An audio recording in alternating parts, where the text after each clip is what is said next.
Halo semuanya, Assalamualaikum warahmatullahi wabarakatuh. Selamat datang di kuliah singkat Matrix Factorization untuk sistem rekomendasi. Pada topik yang pertama ini kita akan membahas apa itu sistem rekomendasi. Sebagai agenda pada kuliah singkat kali ini, yang pertama kita akan belajar tentang permasalahan rekomendasi dan manfaat sistem rekomendasi. Kemudian yang kedua kita akan belajar tentang beberapa model rekomendasi. Jadi nanti kita akan lihat ada tiga jenis model untuk rekomendasi, ya. Dan di akhir perkuliahan ini, ya, peserta diharapkan mampu untuk menjelaskan konsep dasar dari sistem rekomendasi. Apa itu sebenarnya sistem rekomendasi? Oke, sekarang saya yakin kita semua di sini mengetahui sistem pencarian Amazon, ya, yang sering digunakan untuk mencari produk atau buku. Misal Anda adalah seorang dengan profil data scientist atau machine learning engineer dan sedang mencari buku tentang probabilistic machine learning, gitu ya. Nah, biasanya yang kita lakukan adalah kita cukup ketik saja ya judul buku tersebut di kotak search pada amazon.com tersebut, lalu kita klik search, maka ia akan menampilkan buku yang kita cari tersebut. Tapi coba kita perhatikan, selain buku yang dicari tersebut, gitu ya, Amazon juga memberikan sejumlah rekomendasi buku-buku lain yang menurut Amazon itu juga relevan atau sesuai dengan profil kita sebagai seorang data scientist. Ya, biasanya mereka menggunakan skema frequently bought together atau what do customers buy after viewing this item. Nah, ini semua adalah sistem rekomendasi. Jadi, apa manfaat dari sistem rekomendasi itu? Ya, tentunya manusia dihadapkan kepada banyak pilihan dan tidak mempunyai kemampuan untuk memeriksa secara detail ratusan bahkan ribuan pilihan tersebut. Jadi kepala manusia itu terbatas untuk memilih jutaan item, gitu ya, milih satu dari jutaan item. Nah, kita butuh sebuah sistem yang bisa secara otomatis ya menghasilkan ranking berisi daftar sejumlah produk yang diharapkan sesuai dengan minat pengguna. Kenapa ranking? Karena dia akan diurutkan. Nomor satu itu adalah yang diharapkan paling relevan dengan profil kita. Yang kedua adalah kedua paling relevan, ketiga paling relevan, dan seterusnya. Jadi bentuknya itu ranking. Nah, itu adalah sistem rekomendasi. Apa manfaatnya untuk pihak industri atau pihak yang berjualan, yang mempunyai produk tersebut tentunya? Ya, jika berhasil tentunya ini akan memberikan peningkatan keuntungan yang lebih bagi perusahaan tersebut. Oke, sekarang kita akan lihat definisi tugas dari sistem rekomendasi. Jadi diberikan sebuah data yang berupa matriks, ya. Jadi sebenarnya input dari sistem rekomendasi itu adalah dalam matriks, ya. Kita sebut sebagai matriks interaksi pengguna dan item atau user item, gitu ya. Kalau kadang di bahasa Inggrisnya disebutnya user item matrix, gitu ya. Oke, kita bisa melihat, misalkan di sini kolom adalah item, ya, dalam hal ini adalah buku misalkan. Ya, tapi tentu saja konsep item itu umum, ya. Konsep item itu umum. Tidak mesti harus buku, tapi bisa juga produk, film atau apapun. Kalau kita lihat baris di sini, maka di baris di sini adalah usernya atau penggunanya, Alice, Rudy, dan Ahmad misalkan.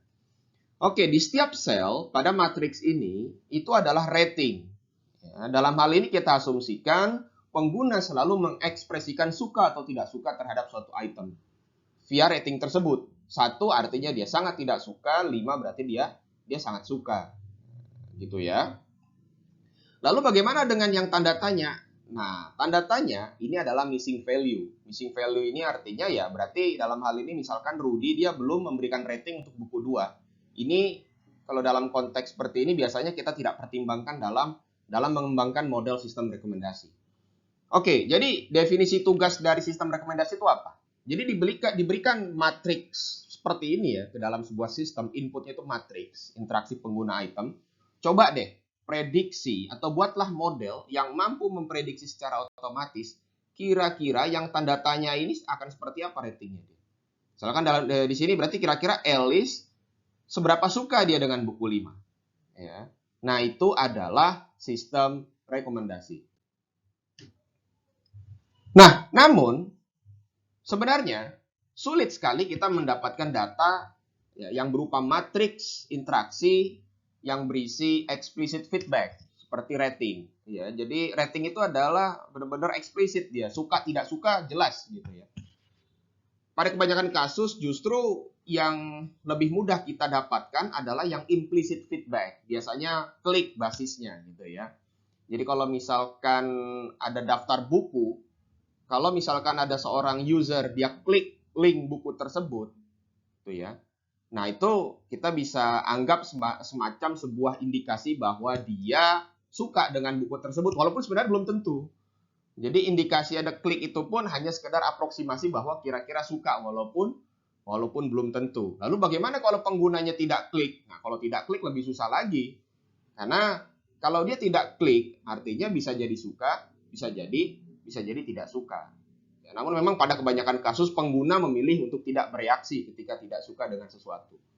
Nah, ini yang data seperti ini justru yang lebih available, yang lebih tersedia gitu ya dibandingkan data yang eksplisit seperti rating.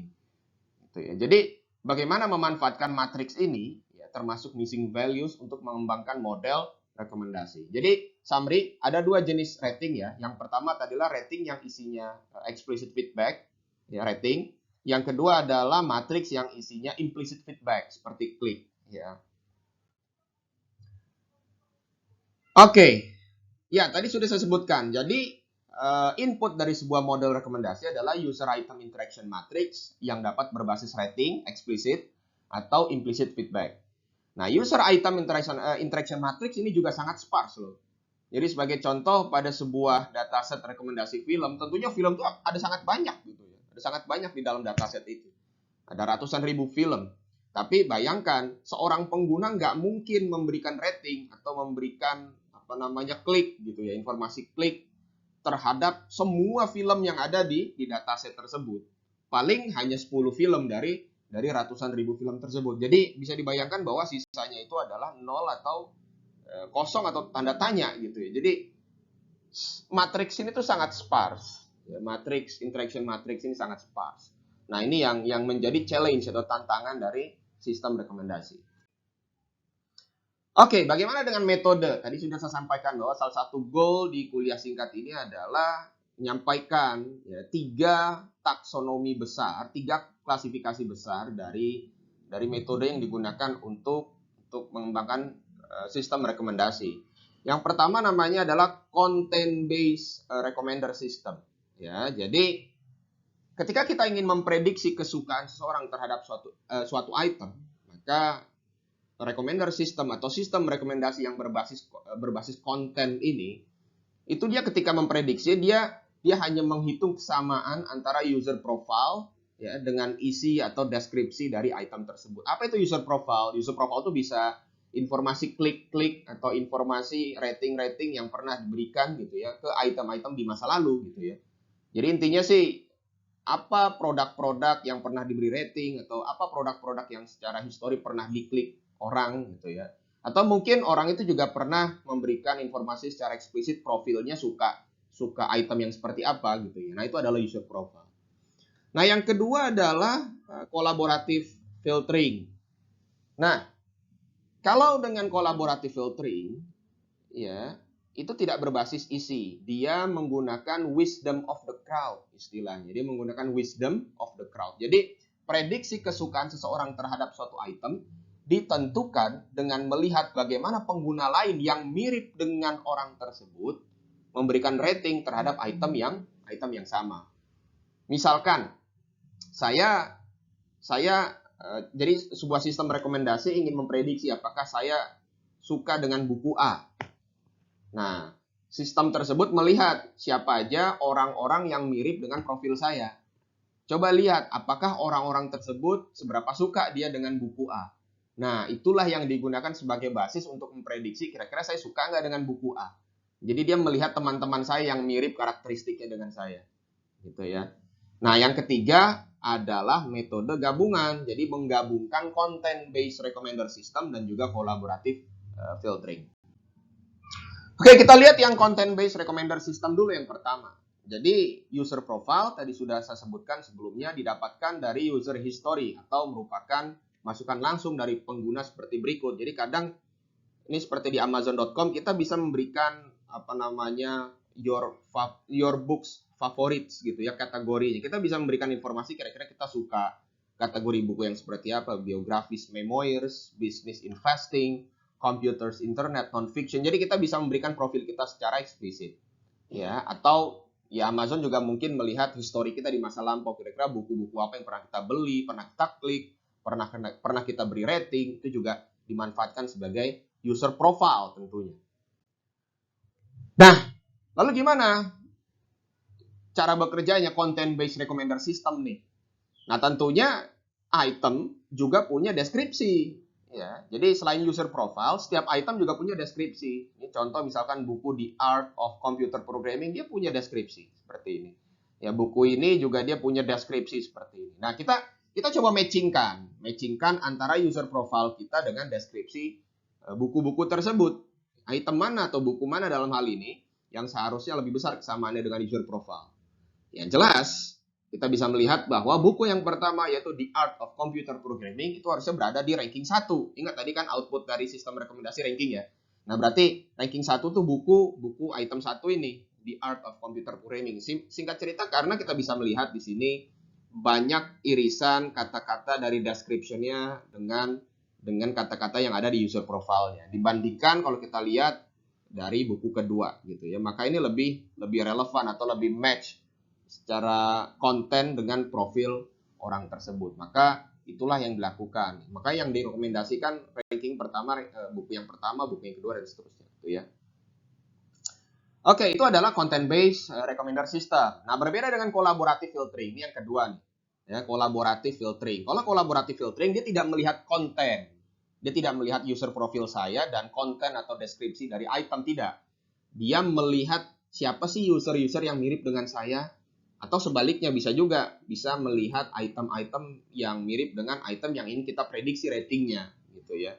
Misalkan dalam hal ini kita lihat, kita memanfaatkan kesamaan antar pengguna atau similarity between users untuk memprediksi kesukaan pengguna tersebut. Di sini kan kita nggak tahu nih seberapa suka Reni dengan buku 5. Ini yang ingin kita prediksi. Nah, collaborative filtering pertama dia lihat dulu kira-kira siapa sih yang mirip dengan Reni? Nah, ternyata kalau kita lihat berdasarkan rating yang pernah diberikan, kayaknya sih Reni sama Anto ini mirip ya. Dia punya kesukaan yang sama kayaknya. Dia sama-sama suka buku 1, kurang suka buku 2, cukup suka buku 3, sangat tidak suka buku 4. Jadi kira-kira mereka punya kesukaan yang sama tuh. Nah, kebetulan Anto, dia sudah memberikan rating 5 ke buku 5. Nah, dari situlah dia coba memprediksi kira-kira Reni gimana ya berdasarkan Anto nih yang mirip dengan Reni. Nah, salah satu asumsinya adalah kita bisa lihat di sini bahwa di sini rata-rata rating yang diberikan oleh Anto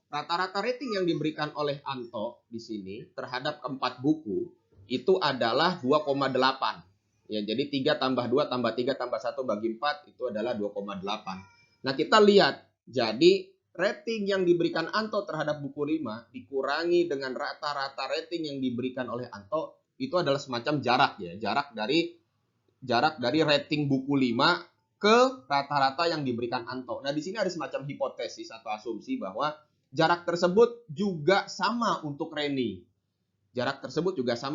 Makanya Reni dihitung lagi rata-ratanya. Reni dihitung rata-ratanya terhadap buku yang diberi rating aja. Tentunya buku 5 nggak masuk ya. Nah, di sini 2,5, yaitu 4 tambah 2 tambah 3 tambah 1 bagi 4. Plus jarak tadi. Karena asumsinya jaraknya sama. Di Anto dan Reni, jarak antara rata-rata ke rating tertentu di item tertentu itu sama semua sifatnya. Maka di sini 2,5 tambah 5 kurang 2,8. Gitu. Ya, jadi hasilnya adalah 4,7. Jadi diprediksi kira-kira Reni nilainya di sini 4,7 bisa dianggap ya mirip 5 ya, dekat dengan 5 ya. Ya, secara visual kita bisa melihat bahwa Reni harusnya juga sangat suka dengan buku 5. Karena Anto yang profilnya mirip, dia juga suka dengan buku 5. Nah, kira-kira itulah collaborative filtering dari cara yang simple. Nah, ini adalah contoh yang paling simple. Gitu. Nanti kita akan lihat bagaimana collaborative filtering dengan cara yang lebih kompleks lagi.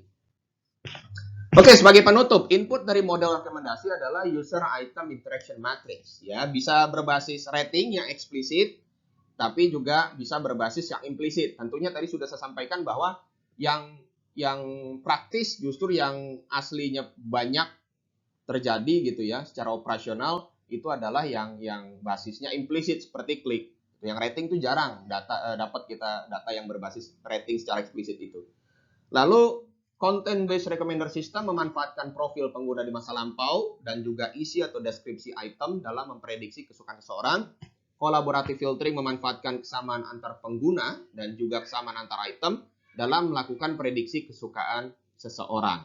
Oke, sebagai bahan bacaan, jadi di sini peserta bisa membaca buku dari Charu C. Agarwal yang berjudul Buku Recommender System. Silakan bisa melihat chapter yang membahas topik tentang overview dari metode-metode recommender system.